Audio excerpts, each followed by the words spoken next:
حضرت حذیفہ بن یمان ایک صحابی تھے، میرے نبی کریم علیہ السلام نا ان سے راز کی باتیں کرتے تھے، ہر بندے کا آزما راز کی باتیں بتاتے۔ مدینہ منورہ میں جو منافقین تھے ان کی لسٹ بھی نبی پاک نے حضرت حذیفہ بن یمان کو دی تھی۔ جب کوئی مشکوک آدمی مر جاتا نا تو صحابہ کہتے ہم دیکھتے اگر حضرت حذیفہ نے جنازہ پڑھا ہے تو ہم بھی جنازہ پڑھ لیتے۔ نبی میں گھر میں سویا تھا بڑا بے فکر، اچانک میرے دروازے پہ دستک ہوئی، میں گھبرا کے اٹھا، اتنی رات کو کون آیا؟ اتنے قربان جاؤں، دروازے پہ گیا تو امیر المومنین فاروق اعظم دروازے پہ۔ حضرت حذیفہ بن یمان کہتے ہیں پریشان ہو گیا، حضور پہلیاں نہ بجھوائے، مہربانی کریں بتائیں کدھر آئے ہیں۔ حضرت عمر رو پڑے، پر حذیفہ تیرے ساتھ نبی پاک راز کی باتیں کرتے تھے، سچ بتا کہیں عمر کا نام منافقوں میں شامل تو نہیں؟ سچ بتا ان منافق 12 منافقین کے نام کن کتابوں میں آئے؟ علماء سے پوچھے، میرے بھائی میں تو جاہل آدمی ہوں، میرا اس پہ کلپ دیکھ لیں، رسول اللہ کا قاتل کون، اس میں جتنی میں بات ان کیمرہ یا آن کیمرہ کر سکتا تو میں نے کر دی ہے۔ میرا ایک لیکچر جسے میں قیامت کے دن رسول اللہ کی بارگاہ میں پیش کر سکتا ہوں وہ ہے کہ رسول اللہ کا قاتل کون۔ میں نے ان کے سارے اعتراضات کے جواب دیے۔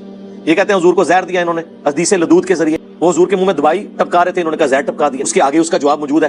حضور علیہ السلام وہ صحابہ کہتے ہیں ہم نے حضور کے منہ میں دوائی ڈالی جان بوجھ کے، حضور اللہ کہتے رہے نہ ڈالو، لیکن ہم نے یہ گمان کیا کہ مریض جو ہے نا وہ دوائی کو ناپسند کرتا ہے، اور اس وقت نبی علیہ السلام کی تکلیف ہے اور وہ تو چاہتے تھے کہ حضور کی تکلیف دور ہو۔ آپ اپنے چھوٹے بچے کو ٹیکا نہیں لگواتے، وہ لا کہتا رہے، لیکن آپ سے اس کی حالت نہیں دیکھی جا رہی، صحابہ سے حضور کی حالت نہیں دیکھی جا رہی تھی، وہ آپ کے منہ میں دوائی ٹپکا رہے تھے، یہ کہتے ہیں زہر ٹپکا دیا۔ اس کے آگے موجود ہے بخاری میں، پھر حضور کو فاقہ جب ہوا تو آپ نے کہا کہ وہ دوائی لے کے آؤ، وہ دوائی لائی گئی، آپ نے فرمایا میں نے تمہیں منع کیا تھا، یعنی حضور کہہ رہے تھے کہ میں اس حالت میں بھی قابل اتباع ہوں۔ وہ دوائی منگوائی گئی، آپ نے سارے صحابہ کے منہ میں ٹپکوائی سوائے حضرت عباس کے، کیونکہ وہ اس میں شامل نہیں تھے۔ تو سرکار اگر وہ زہر تھا تو سارے مار کیوں نہیں گئے؟ اور دوسرا اس دوائی کے بعد تو حضور صحتیاب ہوئے ہیں۔ اگر زہر تھا اور حضور اس سے یہ پک اینڈ چوز کرتے ہیں، آؤٹ آف کانٹیکسٹ چیزیں کاٹتے ہیں، اسی میں ان چیزوں کے جواب موجود ہوتے ہیں۔ اعلان ولایت علی کے بعد پیغمبر پر 12 قاتلانہ حملے ہوئے۔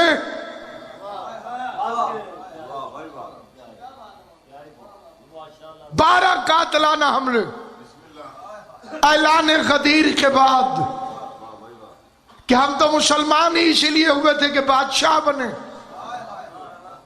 اور تو تاج علی کے سر پہ رکھ گیا۔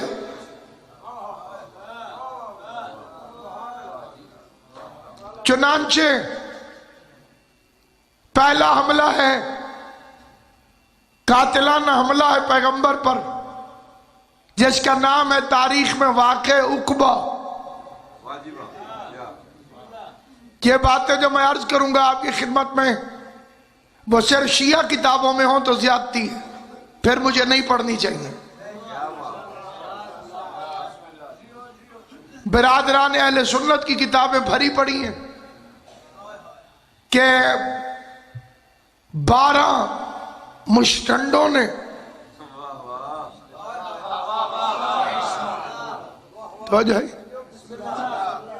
ارادہ کیا کہ پیغمبر کو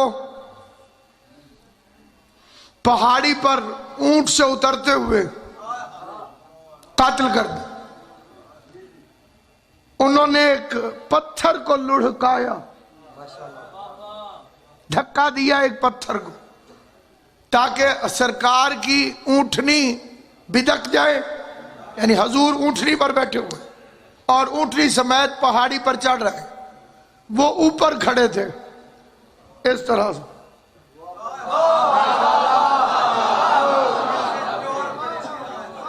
اور انہوں نے اوپر سے پتھر کو، آج تک ڈاکو ایسے کھڑے ہوتے، اور پتھر کو لڑکایا۔ اچانک بجلی چمکی، ادھر سے ہوا چلی، نقاب اتر گئے، ادھر سے بجلی چمک گئی۔ پیغمبر نے ایک صحابی کو ان کے چہرے دکھائے۔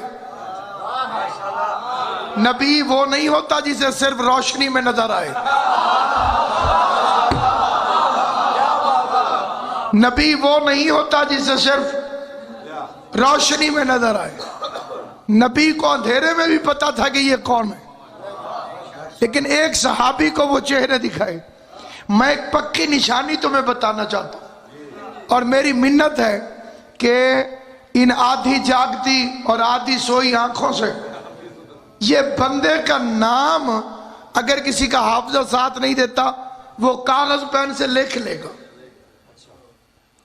تاکہ اسے یہ نام یاد رہے، اور وہ نام لکھ کے اپنے پاس رکھ لے. اور اگر کوئی نام یاد رکھ سکے تو وہ یہ نام یاد رکھ لے. یہ میرے سامنے علامہ عباس ہے، میں تو جھوٹی بات کروں گا نہیں. جتنے بندے سننے ہیں وہ اس کو اچھی طرح سے سن لیں. اپنے کسی بھی پڑھے لکھے غیر شیعہ مولوی سے پوچھنا کہ رازدار رسول کون ہے.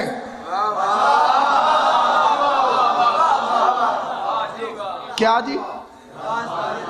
رازدار رسول کون ہے؟ تو وہ ہیں حذیفہ یمانی.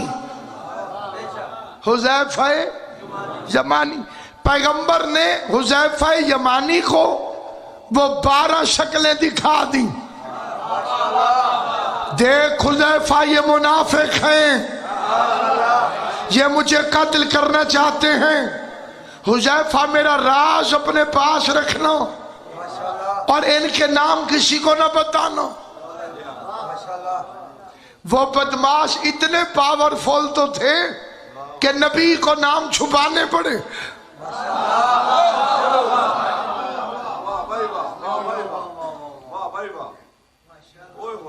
اتنے پاورفل تھے وہ منافق کہ احمد مختار کو، سید ابرار کو ان کے نام چھپانے پڑے. برادران اہل سنت بھی مانتے ہیں کہ حذیفہ رازدار رسول ہے.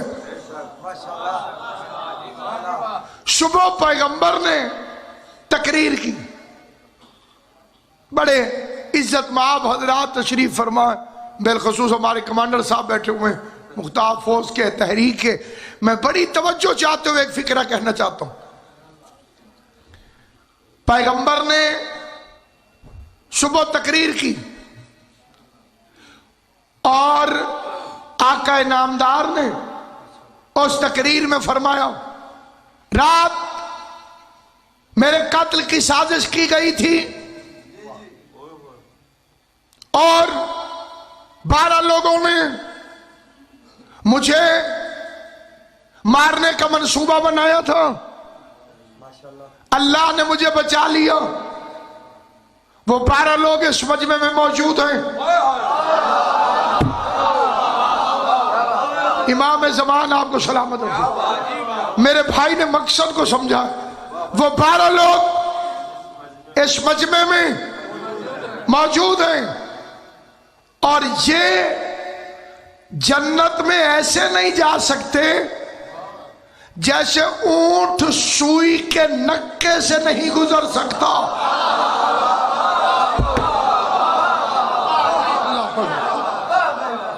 یہ حدیث آپ کو صحیح بخاری میں بھی ملے گی کہ یہ 12 لوگ جنت میں ایسے نہیں جا سکتے جیسے اونٹ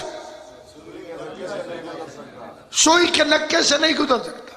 مثال اس معاشرے میں بڑی ضروری چیز ہو گئی ہے. میں آپ کو ایک مثال دیتا ہوں. میں اعلان کروں حضرات، ابھی جب میں باشنا آ رہا تھا تو 2-3 آدمیوں نے رستے میں میری گاڑی روک کر مجھے قتل کرنے کی کوشش کی. وہ بندے اس مجلس میں موجود ہیں. ذاتی رشتہ داری تو ہے نہیں، تعلق ہے حسین ابن علی کی وجہ سے، تعلق ہے مولا علی کی ولایت کی وجہ سے. اس محبت میں کتنے لوگ ہوں گے جو اس مجمع سے کھڑے ہو جائیں گے. علامہ صاحب تو 100 بندے کتنے بیٹھے ہیں. آپ اس لیے کھڑے ہوں گے کیونکہ آپ کو مجھ سے محبت ہے. جس مجمع میں نبی نے تقریر کی تھی وہاں کوئی کھڑا نہ ہوا.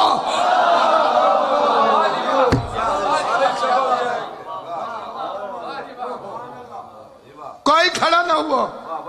ان کا کھڑا نہ ہونا اس بات کی دلیل ہے کہ وہ سازش میں شریک تھے. اب سنیے حذیفہ کا کیا ہوا. اسے بڑے بڑے لوگ اکیلے کر جاتے تھے. کس کس کو دیکھا تھا؟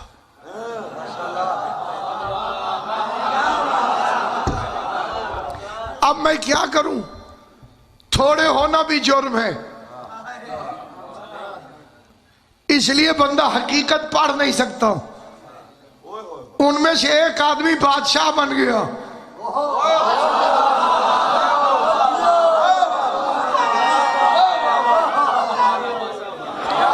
کیونکہ ابو سفیان نے کہا تھا کہ خلافت کی گیند ہاشمیوں سے نکل آئی ہے. اب ہم باری باری کھیلتے رہیں گے. تو میری طرف پھینکنا، میں تیری طرف، تو میری طرف. اس نے حذیفہ کو پکڑ لیا.